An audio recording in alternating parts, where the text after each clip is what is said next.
మీ cycle యాత్రికుడు. నమస్కారం. నా పేరు బెల్లపు కరుణాకర్. మాది చింతకుంట గ్రామం, కరీంనగర్ నియోజకవర్గం.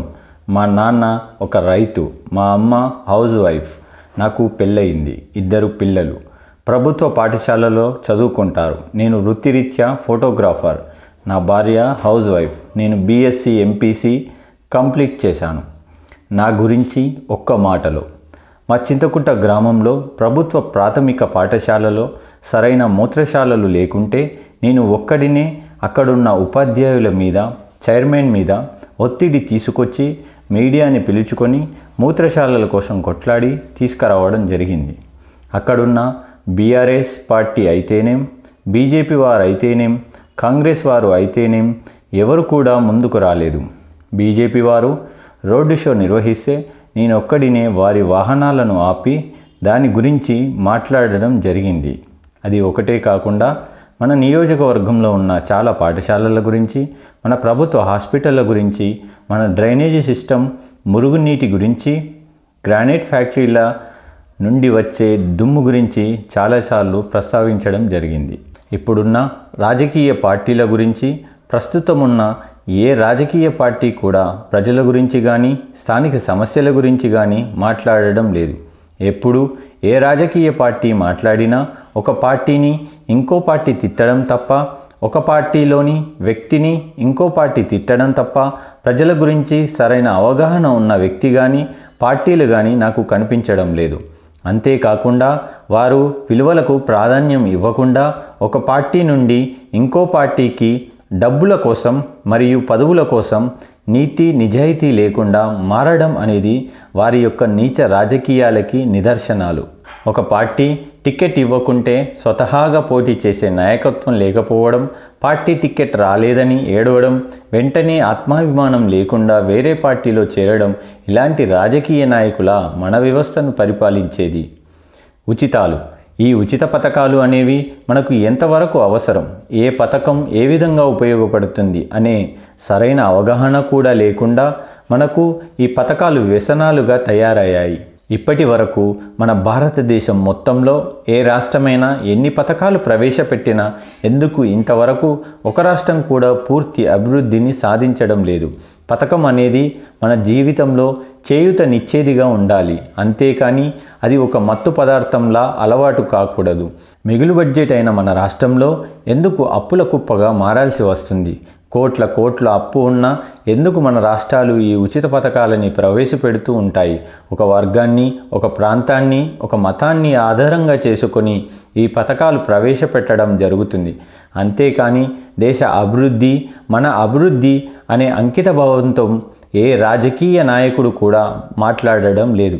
ఒక ప్రాంతాన్ని, ఒక మతాన్ని ఆధారంగా చేసుకొని ఈ పథకాలను ప్రవేశపెట్టడం జరుగుతుంది. అంతేకాని దేశ అభివృద్ధి, మన అభివృద్ధి అనే అంకిత భావంతో ఏ రాజకీయ నాయకుడు కూడా మాట్లాడడం లేదు. ఈ పథకాలన్నీ కేవలం ఓటు రాజకీయం కోసం నడిపేవే. ఈ పథకాలని అమలు చేయాలి అంటే మన రాష్ట్రం మళ్ళీ ప్రపంచ బ్యాంకు నుండి అప్పులు తీసుకురావాల్సిందే. నిరుద్యోగం అనేది ఇప్పుడు కాదు, ఈ ప్రభుత్వమే కాదు, ఏ ప్రభుత్వం వచ్చినా ఈ ఉచిత పథకాలు అనే వ్యసనాన్ని తగ్గిస్తేనే మన ప్రపంచ బ్యాంకుల నుండి వచ్చే అప్పులని అరికట్టవచ్చు. ఎప్పుడైతే మనం ప్రపంచ బ్యాంకుల నుండి అప్పు కోసం వెళ్ళమో అప్పుడు మనకు స్థానికంగా ఉన్న ప్రభుత్వ ఉద్యోగాల సంఖ్య పెంచుకోవచ్చు.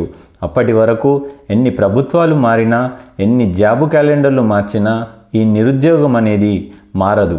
ఇప్పుడున్న రాజకీయ నాయకులకి పథకాలను అమలు చేసి వారి ఖజానాలు ఏ విధంగా నింపుకోవాలి అనే దానిపై ఉన్న శ్రద్ధ, ఈ ప్రజా వ్యవస్థను ఏ విధంగా ఒక గాడిలో పెట్టాలి అనే దానిపై లేదు. కార్మిక వ్యవస్థ, నిరుద్యోగ వ్యవస్థకి పుట్టిన మరో అతి భారీ వ్యవస్థ కార్మిక వ్యవస్థగా మారడం జరుగుతుంది. దీనివలన కార్మికులలో వారిది వారే తన్నుకొని చావడం జరుగుతుంది. ఉదాహరణకి ఒక ఫోటోగ్రాఫర్ని కనుక తీసుకుంటే నిరుద్యోగ సమస్య వలన ఈ ఫోటోగ్రాఫ్ వైపు మరలుతున్న యువత దినదిన గండంగా మారిన ఈ రోజులని, పెరుగుతున్న నిత్యావసరాల ధరలని, కనీస అవసరాలు తీర్చుకోవడానికి మధ్యతరగతి కుటుంబాలు పడుతున్న అవస్థల నుంచి పుట్టిన ఆకలిని తీర్చుకోవడానికి పోటీ పడి మరి ఒక ఫోటోగ్రాఫర్ 100 రూపాయలకు చేయవలసిన పనిని ఇంకో ఫోటోగ్రాఫర్ 70 రూపాయలకి, మరొకరు 50 రూపాయలకి ఇలా పోటీపడి మన కార్మిక వ్యవస్థలోని మనం కొట్టుకొని చావడం జరుగుతుంది. దీనివలన ధనికులు ధనికులుగా ఉండడం, కార్మికులు కార్మికులుగానే ఉండిపోవడం జరుగుతుంది. ఇది కేవలం ఈ ఫోటోగ్రఫీ వ్యవస్థలోనే కాకుండా ఆటో రంగం, సెంట్రింగ్ యూనియన్, సుతారీ, ఎలక్ట్రీషియన్, కార్ డ్రైవింగ్ ఇలా చెప్పుకుంటూ పోతే చివరికి ఉపాధ్యాయ మరియు వైద్య వృత్తులలో కూడా ఇలాంటి తిప్పలు తప్పడం లేదు. మన విద్యా వ్యవస్థ ప్రస్తుతం ఉన్న ప్రతి ప్రభుత్వ పాఠశాల దాని యొక్క రూపురేఖల్ని కోల్పోవడం జరుగుతుంది. ఇప్పుడున్న ప్రతి ప్రభుత్వ పాఠశాలలను సంఖ్యాపరంగా చూపడంలో కానీ, మధ్యాహ్న భోజనం, ఉదయం టిఫిన్ లాంటి మరియు మన ఊరు మనబడి అనే ప్రోగ్రాంలో పైకి కనిపించే హంగులని అద్దడం తప్పితే ఒక ప్రభుత్వ ఉపాధ్యాయుడు లేక ఉపాధ్యాయురాలు 50 నుంచి 80 వేల జీతాలు తీసుకొని ప్రైవేట్ రంగంలో ఉన్న ఉపాధ్యాయులతో పోలిస్తే వారు పోటీ పరీక్షలను తట్టుకొని 1 సంవత్సరం పాటు తగిన శిక్షణను తీసుకొని నడుపుతున్న ఈ ప్రభుత్వ పాఠశాలలలో ఈ మధ్యతరగతి జనాల పిల్లల యొక్క తలరాతలు ఎందుకు మారడం లేదు అని ఏ రాజకీయ నాయకుడు కూడా నా ప్రభుత్వ పాఠశాలల వైపు తిరిగి చూడడం లేదు, ఉపాధ్యాయులని ప్రశ్నించడం లేదు. ఇదంతా చాప కింద నీరులా జరుగుతున్న ఒక వ్యవస్థలా కనిపిస్తుంది నాకు. ఎప్పుడైతే మన ప్రభుత్వ రంగ విద్యా సంస్థలు వాటంతట అవే మూతపడిపోతాయి, మన ప్రైవేట్ విద్యారంగ వ్యవస్థ వైపు చూడవలసింది కదా. అప్పుడు కేవలం మధ్యతరగతి కాదు, దాదాపు ప్రజల అందరికీ కష్టాలు మొదలవుతాయి. ఏ విధంగా అంటే ఎప్పుడైతే ప్రభుత్వ రంగ సంస్థలు పూర్తిగా మూసుకుపోతాయో అప్పుడు మనం ఒక ప్రైవేట్ విద్యారంగంలో ఉపాధ్యాయునిగా చేరాలన్నా, మన పిల్లలని అదే ప్రైవేట్ స్కూల్లో చేర్పించాలన్నా ఆ స్కూల్ నడుపుతున్న కార్పొరేట్ సంస్థల మీద ఆధారపడవలసిందే. మన జీతం వారే నిర్ణయిస్తారు, మన పిల్లల స్కూల్ ఫీజులు వారే నిర్ణయిస్తారు. సరైన ఉపాధ్యాయులు లేని, సాంకేతిక పరంగా లోపాలున్న భవనాలు మరియు వాహనాలు చాలాసార్లు మనకు ప్రస్తుతం కనిపించాయి.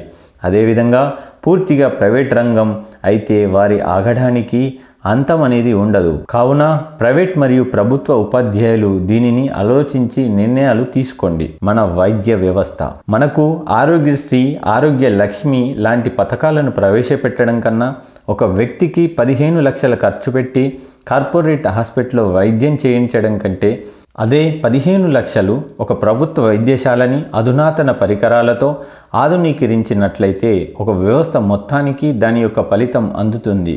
కానీ మన ప్రభుత్వాలు లేదా ఇప్పుడున్న రాజకీయ నాయకులు ఈ రాజకీయ వ్యవస్థలో అందరూ వారు నడుపుతున్న కార్పొరేట్ వైద్యశాలలకి ఫలితం దక్కడం కోసం ఈ పథకాలని పైకి చూపెడుతూ వారి హాస్పిటల్లో ఈ 15 లక్షలని వారి ఖజానాలలో వేసుకోవడం జరుగుతుంది. అంతేకాని నిజంగా ప్రజల గురించి ఆలోచించినట్లయితే ఇప్పుడు మనకున్న జనాభా ప్రకారం గల్లీకో ప్రైవేట్ హాస్పిటల్ పెరుగుతున్నా ఎందుకు ప్రభుత్వ దవాఖానాలు పెరగడం లేదు? అందులో ఉన్న పెద్ద డాక్టర్లు 24 గంటలు ఎందుకు పని చేయడం లేదు? ఇప్పటికీ అందులో సరైన వ్యవస్థ లేదు అనేది నమ్మలేని నిజం. దీనిని కూడా నిర్వీర్యం చేసే దిశగా మన ప్రభుత్వాలు వ్యవహరిస్తున్నాయి అనడంలో అతిశయోక్తి లేదు. మన డ్రైనేజీ పారిశుద్ధ్య వ్యవస్థ ప్రతి సంవత్సరం పారిశుద్ధ్యం కింద కొన్ని కోట్ల నిధులు విడుదల అవుతున్న మన కరీంనగర్ నియోజకవర్గం మొత్తంలో ఎక్కడ కూడా సరైన చెత్త కుండీలు లేవు. చెత్త బండి ఇంటికి వచ్చి తీసుకుపోతున్నా అక్కడున్న ప్రజలను అనుసరించి కానీ, అక్కడ తయారవుతున్న చెత్తను అనుసరించి కానీ ఎందుకు చెత్త డబ్బాలని పెట్టడం లేదు? వారి కంటికి మన గల్లీలు కనిపించడం లేదు. నిన్న కాక మొన్న నిర్మించిన తీగల వంతెన కూడా మొత్తం చెత్తతో నిండిపోయింది. మనకు కేవలం ఇల్లే కాదు, బయట కూడా చెత్త అనేది తయారవుతుంది. దానిని ఏ విధంగా నిర్మూలించవచ్చు అనే ధ్యాస లేకుండా కరీంనగర్ పట్టణం మొత్తంలో కూడా ఎక్కడ కూడా 10కి మించి చెత్త డబ్బాలు నాకు కనిపించడం లేదు. ఈ చెత్త వలన మన డ్రైనేజీ వ్యవస్థ కంపుగా మారడం జరుగుతుంది. దానివలన మురుగునీరు మన ఇంటి చుట్టూ చేరడం జరుగుతుంది. తదనుగుణంగా వచ్చే దోమల వలన మలేరియా, డెంగ్యూ లాంటి భయంకర రోగాల పాలు కావాల్సిందే. మళ్ళీ ఆ రాజకీయ నాయకులు నడుపుతున్న కార్పొరేట్ హాస్పిటళ్లలో మన డబ్బులు తగిలి వేయాల్సిందే. అంతేకాకుండా మన గ్రామాలలో మైనార్టీకి చెందిన నగర వీధుల్లో ఎక్కడ కూడా సరైన డ్రైనేజీ వ్యవస్థ అనేది లేకుండా పోయింది. సింగపూర్ లాంటి దేశాల్లో కూడా ప్రతి ఇంటికి ఒక పెద్ద చెత్త డబ్బా అని పెడుతుంటే మన రాష్ట్రంలో కానీ దేశంలో కానీ చిన్న చిన్న డబ్బాలు ఇచ్చి మనల్ని పిచ్చి వాళ్ళను చేస్తున్నాయి. మనం పొద్దున లేచి టిఫిన్ తినే, కూరగాయలు కొనే, వాకింగ్ చేసే ఇలా ప్రతి చోట కూడా కంపు వాసనతో చెత్తతో నిండిపోయింది. ఇది మన పారిశుద్ధ్య డ్రైనేజీ వ్యవస్థ, దానిపై ఉన్న రాజకీయ నాయకుల యొక్క చిత్తశుద్ధి. రైతు వ్యవస్థ అంతేకాదు, ఇప్పుడున్న ప్రభుత్వాలు, రాజకీయ నాయకులు, రాజకీయ వ్యవస్థ రైతు వ్యవస్థని కూడా ఏం చేస్తున్నారు? రైతు బంధు లాంటి పథకం నిజంగానే ఎంతమంది రైతులకు ఉపయోగకరంగా ఉంది? ఇది పక్కన పెడితే నిజంగా ఒక రైతుకి రైతు బంధు ఒక ఎకరానికి 5,000 వస్తే అది ఆ రైతుకి కేవలం పొలం దున్నడానికి మాత్రమే సరిపోతుంది. ఆ రైతు పొలం దున్ని, విత్తనాలు వేసి, కలుపు తీసి, మందులు పిచికారీ చేసి ఇలా పంటకి 30,000 ఆ పైచిలుకు ఖర్చు చేస్తే తీరా పంట చేతికి వచ్చే సమయంలో పంట నష్టం కనుక జరిగితే అప్పటి వరకు తాను ఖర్చు పెట్టిన ఆ 30,000 రూపాయలు నష్టపోయినట్టే కదా. అది కౌలు రైతు అయితేనేం, రైతు అయితేనేం. అదే ఆ రైతుకి పంట నష్టం కింద డబ్బులు ఇచ్చిన, తాను వేసే ఎరువులలో సబ్సిడీ ఇచ్చిన, పంట వేసే రైతులకి రుణాలు ఇచ్చిన, రుణమాఫీలు ఇచ్చిన, వారి పంటలకి సరైన మద్దతు ధరలు ప్రకటించిన, వారు పండించిన పంట నష్టపోకుండా కోల్డ్ స్టోరేజ్లు కట్టించిన రైతాంగ వ్యవస్థ అభివృద్ధి చెందుతుంది. కానీ ఇప్పుడున్న రాజకీయ నాయకులు అందరూ ఓటు బ్యాంకు కోసమే పథకాలు అమలు చేస్తున్నారు. అంతేకాకుండా కాంగ్రెస్, బీజేపీ లాంటి ప్రతిపక్షాలు కేవలం నామమాత్రంగా పెట్రోల్, డీజిల్, కరెంట్ బిల్లులు పెరిగితే ధర్నాలు చేశాయి, రాస్తారోకోలు చేశారు. కానీ ఎప్పుడైనా చిన్నపిల్లలపై అఘాయిత్యాలు, విద్య, వైద్యం కోసం ధర్నాలు చేశాయా, రాస్తారోకాలు చేశాయా? అంతేకాదు, నిత్యావసరాల మీద ధరల పెంపైతేనే, మరియు మద్యం, మత్తులకు యువతను బానిస చేయడం అయితేనే, గల్ఫ్ బాధితులకు న్యాయం, మహిళా మండలి సభ్యులను పారిశుద్ధ్యంలో వాడుకొని పారిశుద్ధ్యానికి వచ్చే డబ్బులని వారి తీసుకోవడం, వారి మీటింగ్లకి మహిళా మండలి యొక్క సభ్యులను తీసుకుపోవడం, ఇలా చెప్పుకుంటూ పోతే అడుగడుగునా మనకు సమస్యలు కనిపిస్తాయి. ఇంతవరకు ఇప్పుడున్న ప్రభుత్వం అయినా కానీ, ప్రతిపక్షాలైనా కానీ పట్టించుకున్న రాజకీయ నాయకులు ఉన్నారా? కేవలం ఎలక్షన్ మూమెంట్లో ప్రతి బూతు నుండి ఒక యువ నాయకులను నిలబెట్టి ఓట్లు వేయించడానికి, మీటింగ్లకి ప్రజలను రప్పించడానికి ఆలోచిస్తున్నాయి. కానీ స్థానికంగా ఉన్న సమస్యల కోసం ఏ రాజకీయ పార్టీ కూడా ఆ యువ నాయకులను ఉపయోగించుకోవడం లేదు. ఇలాంటి వారిన మనం ఎన్నుకోవాల్సింది. సొంత వ్యాపారాల కోసం భూ కబ్జాలు చేస్తూ, విదేశీ ప్రయాణాలు చేస్తూ తీరగలేని ఈ రాజకీయ నాయకుల మనల్ని పట్టించుకునేది. ఇలా చెప్పుకుంటూ పోతే నా సొంత నియోజకవర్గమైన కరీంనగర్లో అన్నపూర్ణ కాంప్లెక్స్లో వాహనాలు పార్కింగ్ చేయడానికి సరైన పార్కింగ్ ఏరియా ఉందా? మా వాహనాలని రోడ్డుపైన నిలిపితే ఫోటో కొట్టి ఫైన్ వేయడానికి చూపించిన శ్రద్ధ మా సమస్యలపై చూపించడం లేదు. అంతేకాకుండా ఆర్టీసీ కాలనీలో కట్టిన డబుల్ బెడ్రూమ్ ఇల్లు అయితేనేం, శనివారం మార్కెట్లో ఉన్న ఫిష్ మార్కెట్ భవనం అయితేనేం, మంచిర్యాల చౌరస్తాలో ఉన్న సిటీ బస్టాండ్, ఎస్ఆర్ఆర్ కాలేజీని ఆనుకుని ఉన్న రైతు బజారు, ఇలా కోట్లు డబ్బులు ఖర్చు పెట్టి కట్టేసి వాటిని పట్టించుకోకుండా అలా పడవు పడేస్తే ఇదంతా ఎవరు కట్టిన ట్యాక్స్? మనం ట్యాక్స్ కడితే తీసుకొని, మనం ఓట్లు వేస్తే గెలిచి ప్రభుత్వాలు నిర్మించిన కట్టడాలపైన ప్రజల పేర్లు ఎందుకు పెట్టడం లేదు? వారి సొంత పేర్లు పెట్టుకున్నారే, డబ్బులు ఏమైనా వారి జేబులోంచి ఇచ్చారా? వాళ్ళ అయ్య ఆస్తా, వాళ్ళ తాత ఆస్తా? రాములపల్లె నుండి మొదలుకొని కాజీపూర్ వరకు రోడ్డుకు ఇరువైపులా చాలా గ్రానైట్ ఫ్యాక్టరీలు వెలిసినవి. వాటి నుండి వచ్చే దుమ్ము వలన ఆ చుట్టుప్రక్కన ఉన్న గ్రామాలకు, ఆ రహదారి గుండా ప్రయాణించే ప్రయాణికులకు శ్వాసకోశ వ్యవస్థ దెబ్బతింటుంది. ఎవరైనా పట్టించుకున్నారా? మా ఊరిలో ఊరి చివర కుల సంఘాలు కట్టిన నీవు మా గ్రామ ప్రజలు రోడ్లపై ధాన్యం ఆరపోస్తుంటే కోల్డ్ స్టోరేజీలు ఎందుకు కట్టడం లేదు? స్థానికంగా ఉన్న పారిశుద్ధ్యం, డ్రైనేజీ వ్యవస్థను ఎందుకు బాగు చేయడం లేదు? మార్పు రావాలి. నేను పైన చెప్పిన ప్రతిదీ దాదాపుగా మనకు తెలిసిందే. అయినా మనం ఏం చేస్తున్నాం? వాట్సాప్లో, ఫేస్బుక్లో, ట్విట్టర్లో స్టేటస్లు పెట్టడం, షేర్ చేయమని అభ్యర్థించడం తప్ప. చాలామంది చదువుకోని వారు, ముసలివారు మాత్రమే ఓటు హక్కును వినియోగించుకుంటున్నారు. చదువుకున్నవారు, కార్పొరేట్ వారు ఈ ఓటు హక్కును వినియోగించుకోవడానికి ముందుకు రావడం లేదు. ఇలా మనం ఓటు వేయకపోయినంత మాత్రాన రాజు కాకుండా మానదు. అదే ఒక చదువుకున్న వ్యక్తిగా మనమే ఈ ప్రభుత్వాన్ని, ప్రశ్నించే లీడర్గా, అన్నీ తెలిసిన వారిగా మంచి చేయడానికి ఎందుకు నిల్చోకూడదు?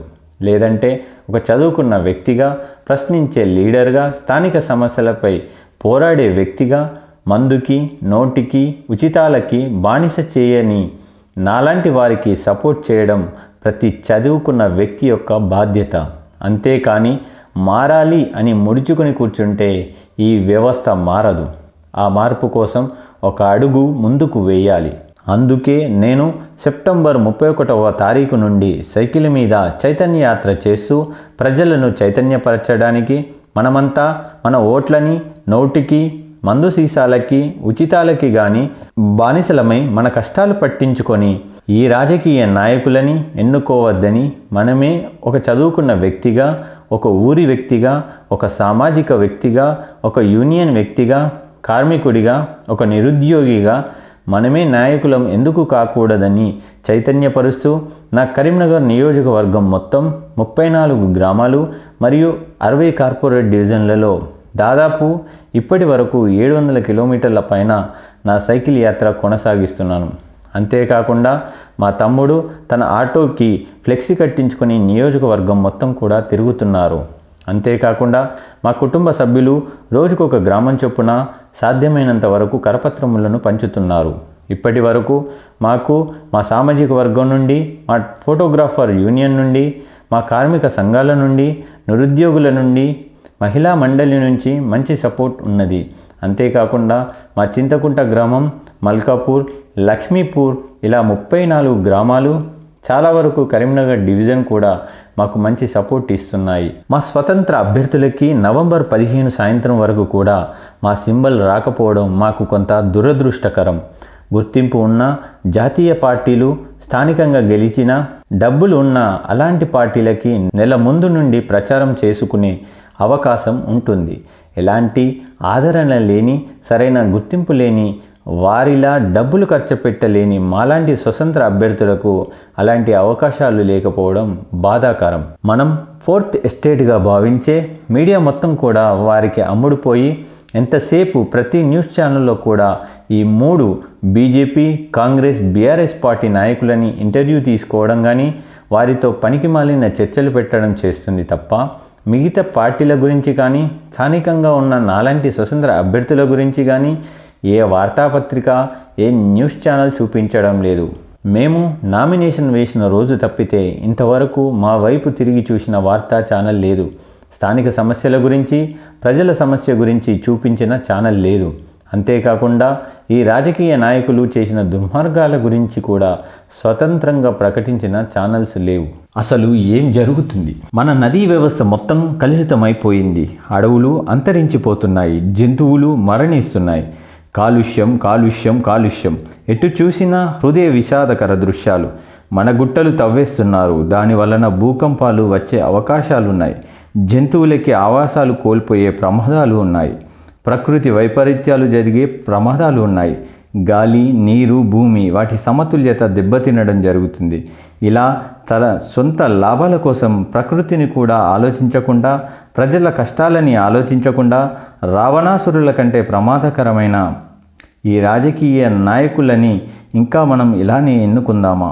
మనం నోటాకి గనుక ఓటు వేసినట్లయితే నోటాకి 50% ఓట్లు పోలైనా ఆ తర్వాత వచ్చే పోలైన ఓట్లని పరిగణలోకి తీసుకొని ఏ రాజకీయ నాయకుడికైతే ఎక్కువ ఓట్లు పోలవుతాయో అతడిని మళ్ళీ ఎమ్మెల్యేగా ఎన్నుకోవడం జరుగుతుంది. కనుక మనం నోటాకి గనక ఓటు వేసినట్లయితే చెత్త డబ్బాలో వేసినట్లే అవుతుంది. నోటా అనేది కేవలం ఓటింగ్ పర్సెంటేజ్ చూపించడానికి మాత్రమే ఉపయోగపడుతుంది, అంతేకాని మన బ్రతుకులు మార్చడానికి కాదు.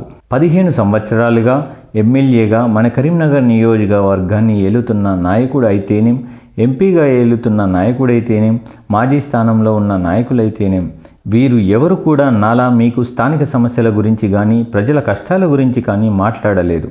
అంతేకాకుండా మీరు గనక యథావిధిగా రాజకీయ ప్రేమతో, పదవి, ఉచితం, మందు, నోటు ఇలాంటి వ్యామోహాలతో వారిని ఎన్నుకుంటే మీ జీవితాలు మారవు. నేను ఓడిపోయినా నా జీవితం పెద్దగా మారదు. ఎందుకంటే నేను పోరాడి ప్రశ్నించే లీడర్ని. బానిసలాగా బ్రతకడం నాకు చేత కాదు. కానీ ఎదిరించలేని ఈ అమాయక ప్రజలే బలి అవ్వాల్సిందే. కావున ప్రజలారా, నాకెందుకులే అని ఇంట్లో కూర్చోకుండా, నాకు సంబంధించింది కాదు అని అలసత్వం వ్యవహరించకుండా మీ ఓటుతో ఈ రాజకీయ వ్యవస్థకి ఒక గట్టి గుణపాఠం చెబుతారని నేను ఆశిస్తున్నాను.